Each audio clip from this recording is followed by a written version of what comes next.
वज़ीर-ए-आज़म इमरान खान ने भी गुज़िश्ता रोज ये कहा था कि सेनेट इलेक्शन में बोलियां लग गई हैं और इस इंतखाब के लिए पैसा लगना शुरू हो गया है।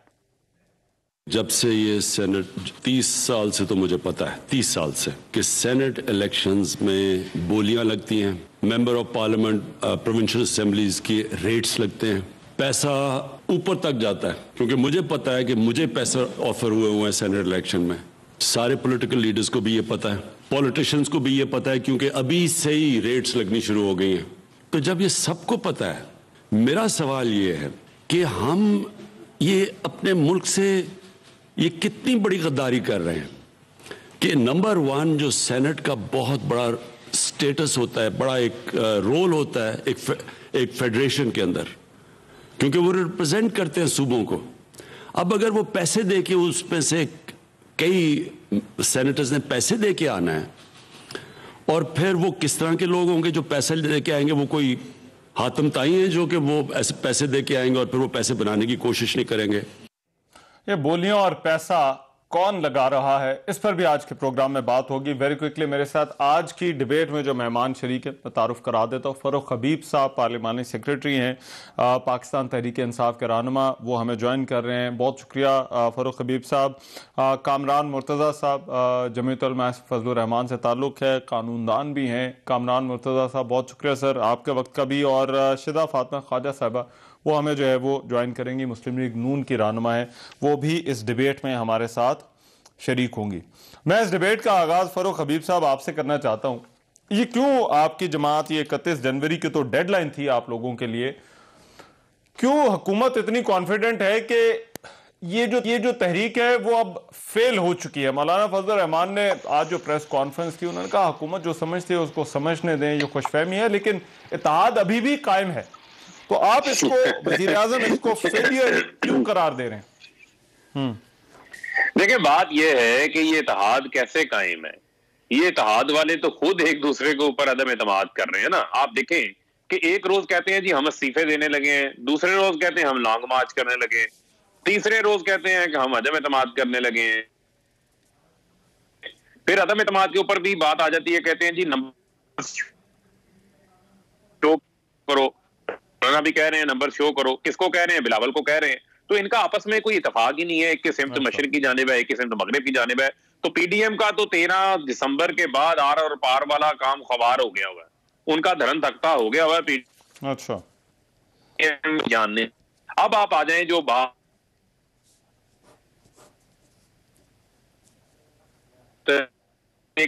लोग अब 31 जनवरी को कल इनकी सर्दी की छुट्टियां, हुकूमत तो कायम है और हुकूमत अपनी तरजीहात के ऊपर अमल दरामद भी कर रही है।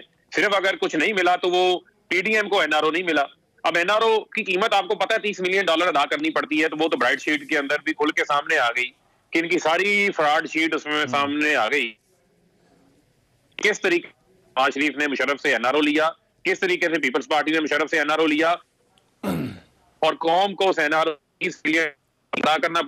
फेटफ के बिल के दौरान ये 34 शिकों का एनआरओ लेकर आए थे, जिसको वजीर आज़म ने कबूल नहीं किया। हम ब्लैकमेल नहीं हुए इनसे। अब भी ये जितनी इनकी तहरीक थी, जितने एहतजाज थे, ये तमाम तर चीजें जो है वो ब्लैकमेलिंग के लिए थी। लेकिन मामला ये है कि इसकी कीमत अदा करना पड़ती है। आप देखें कि परवेज मुशर्रफ वर्दी में भी थे, उनके नीचे जो है वो पीसीओ जजेस भी थे, ब्यूरोक्रेसी भी थी, उनकी बनाई हुई नैब भी उनके नीचे थी। वो इनका प्रेशर बर्दाश्त नहीं कर सके। हम तो इनका प्रेशर भी बर्दाश्त कर रहे हैं, इनकी ब्लैकमेलिंग भी बर्दाश्त कर रहे हैं। ये जो इन्होंने कोरोना फैलाया, इनको माफी मांगनी चाहिए। ये आज जो इलेक्शन लड़ने जा रहे हैं ना, आप देखें रहमान इन्होंने कितने जलसे किए, जिस अंदाज से इन्होंने कोरोना पूरे मुल्क में फैलाया। आप देखें कि अब जो है ये ज़िमनी इंतखाब भी लड़ लिया, सेनेट का इंतखाब भी लड़ लिया। अच्छा, आज फजल रहमान साहब को याद आ गया, अच्छा ये तो अभी दूध पीते बच्चे हैं ना, पहली बार सियासत के अंदर कदम रखा है। इनको ये नहीं पता था कि इस्तीफे देने से जो है वो सेनेट के इंतखाबात नहीं रुकेंगे। एतजाज एहसन साहब लाउड स्पीकर बजा रहे थे, तो भाई ये तरीकाकार है, सेनेट के इंतखाबात आपके इस्तीफों के बावजूद भी हो जाएंगे। हम भी इन्हें कह रहे थे कि इस्तीफे दे दें, हम जो है वो ज़िमनी इंतखाबात करवा लेंगे, लेकिन जो है वो खुद इन्होंने यू टर्न ले लिया। अच्छा। आप देखें कि इनका अपने कोल्लो फिल्म अच्छा, ये इनका तो आपका कंक्लूजन ये है कि ये एज ए थ्रेट ٹھیک ہے، آپ کا کنکلوژن یہ ہے فاروق بھائی کہ یہ ایز اے تھریٹ جو ہے وہ اب آپ لوگوں کے لیے ختم ہو چکا ہے، بٹ میں یہ کامران مرتضیٰ صاحب آج مولانا فضل الرحمان کیونکہ تھریٹ کبھی بھی نہیں تھا ہمارے لیے، تھریٹ کبھی بھی نہیں تھا، شروع دن سے کلیئر. اچھا یہ پہلے ہی نہیں تھا، اچھا ٹھیک ہے. پہلے نہیں تھا ہمارے لیے، یہ تو ایک دوسرے کے لیے تھریٹ بنے ہوئے ہیں. آپ جیسے سینئر لائرز، قانون کی سمجھ رکھنے والے، آئی تھنک وہ پوچھتے ہوں گے، مشورہ بھی کرتے ہوں گے، لیکن کیا یہ استعفوں والی بات پہلے فورس ہی نہیں کی گئی تھی اور پھر کہا گیا کہ آپ استعفے جمع بھی کروا دیں، ان کے لیے بھی جو ہے وہ ایک ڈیڈ لائن دے دی گئی، اور اب یہ دوسری ڈیڈ لائن جو 31 جنوری کی ڈیڈ لائن ہے، تو کیا یہ پی ڈی ایم نے پہلے سے اندازہ نہیں لگایا یا پھر حالات ایسے ہو گئے کہ پی ڈی ایم کو اب یہ فیصلے لینا پڑے؟ دیکھیے یہ اس وقت شاید اس میں کنسلٹیشن نہیں ہوئی تھی، ہم سے بھی کنسلٹیشن نہیں ہوئی تھی، اور باقی جو بھی دوسری پارٹیز کے جو لیگل ونگ تھے ان سے بھی کنسلٹیشن نہیں ہوئی تھی. جس وقت پھر کنسلٹیشن ہوئی ہے، جب ہمیں انوالو کیا گیا اس کنسلٹیشن میں، تو ہم نے اس کا پولیٹیکل اور لیگل پہلو الگ الگ کر کے بتا دیا تھا. تو اب بھی جو ہے نا دو آپشن تو اس وقت بھی موجود ہیں. یہ آپشن بھی موجود ہے کہ ریزگنیشن ہو سکتا ہے، ریزگنیشن جمع ہو چکے ہیں پارٹی ہیڈز کے پاس، اور پارٹی ہیڈز کے پاس 31 دسمبر تک جمع ہونے تھے.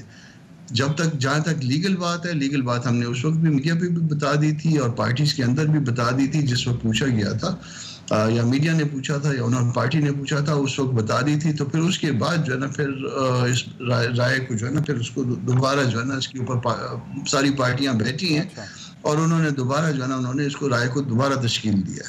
تو یہ اس میں تھا، اس میں مسئلہ. اچھا بٹ سر مگر مجھے ایک چیز بتائیے، ابھی بڑا زور ہے پی ڈی ایم کا آئینی اور قانونی آپشنز پہ. آئینی آپشنز کی جن کی بات کی جاتی ہے، پیپلز پارٹی کی جو تجویز ہے، اگر جلسے نہیں، لانگ مارچ نہیں، تو آئینی آپشن تو تحریک عدم اعتماد ہی بچتی ہے. تو آپ کا قانونی تجزیہ کیا کہتا ہے کہ کیا پی ڈی ایم کے پاس یہی واحد آپشن جو ہے وہ بچی ہے تحریک عدم اعتماد والی؟ دیکھیے سیاسی آپشن بھی ہوتے ہیں اور لیگل آپشن بھی ہوتے ہیں. سیاسی آپشن تو وہ اس میں لانگ مارچ بھی ہے اور اس میں ریزگنیشن بھی ہے، اور وہ ابھی تک پائپ لائن میں ہے. یہ ان کی جو نا ان کی پارٹ پہ مسکنسیپشن ہے کہ یہ بات ختم ہو گئی ہے. یہ بات کبھی بھی ختم نہیں ہوئی ہے. اس وقت صرف یہ تھا کہ اگر ایک اسمبلی کو تحلیل کروا دیا جائے تو کیا اس کے نتیجے میں الیکشن رک جائیں گے. تو جب اس کے اوپر ہم بیٹھے تو اس کے بعد جو ہے نا وہ نتیجہ یہی آیا کہ نہیں، اس میں لیگلی ایسا پاسبل نہیں ہے، گو کہ ایک آئینی اور قانونی بحران پیدا ہو جائے گا. تو اب بھی یہ سارے آپشن موجود ہیں، اور یہ صرف عدم اعتماد کی بات نہیں ہے. عدم اعتماد اس ملک قسمتی سے جو ہے نا وہ سینٹ میں آپ نے دیکھا، سینٹ میں کھڑے لوگ ہوتے ہیں تو 65 ہو جاتے ہیں، بیٹھتے ہیں تو پھر 52 رہ جاتے ہیں. تو یہ بہت تکلیف دہ بات ہوتی ہے بعض اوقات، اور اس میں اسٹیبلشمنٹ کا کردار ہوتا ہے. اور اسی بات کو مولانا صاحب نے بھی آج بھی کہا کہ یہ ہماری شکایت جو اگر ہے تو شکایت کس ہے؟ یہ سارا کچھ تو ظاہر ہے گورنمنٹ نہیں کر پائے گی، یا یہ گورنمنٹ پپٹ ہے، گورنمنٹ نہیں کر پاتی. اس کے پیچھے جو گورنمنٹ کو لانے والے ہیں یا گورنمنٹ کو برقرار رکھنے والے ہیں اس وقت تک، وہ اس کے ذمہ دار ہیں. اور ہماری شکایت بھی ان لوگوں سے ہے کہ آپ کا یہ دستوری کردار نہیں ہے، آپ کا یہ قانونی کردار نہیں ہے. آپ اپنے قانونی کردار میں چلے جائیے. آپ ظاہر ہے ہمارے لوگ ہیں، ہمارے بچے ہیں، ہمارے بھائی ہیں. سر پھر اس کا مطلب کیا ہے کہ کیا رائٹ سر، بٹ اس کا مطلب پھر کیا ہے کہ کیا پھر صرف سیاسی آپشن ہی پی ڈی ایم کے پاس ہیں آگے؟ یہ 31 جنوری کے بعد اب 4 کو جو اجلاس ہونا ہے، 4 کے اجلاس میں یہ بات طے ہوگی. اس میں سارے لیڈرز بیٹھیں گے، سارے جو پارٹی قائدین بیٹھیں گے، اور اس کے بعد جو ہے یہ معاملہ طے ہوگا کہ اس کے بعد نیکسٹ آپشن کیا ہوگا. اور تحریکوں میں کبھی بھی کوئی چیز فائنل نہیں ہوا کرتی ہے. کوئی ایسی بات نہیں ہے کہ کوئی قرآن شریف میں خدا نخواستہ لکھی ہوئی ہے یا حدیث میں.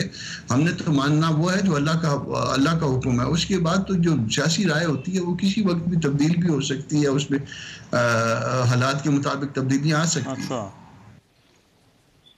سیاسی رائے تبدیل ہو سکتی ہے. ٹھیک ہے. شذا فاطمہ خواجہ صاحبہ، یہ کیا حکومت جو کنکلوڈ کر رہی ہے کہ یہ تھریٹ جو ہے وہ ختم ہو چکا ہے، واقعی یہ ختم ہو چکا ہے، یا یہ as a threat, as a challenge ابھی بھی حکومت کے لیے پی ڈی ایم جو ہے وہ موجود ہے؟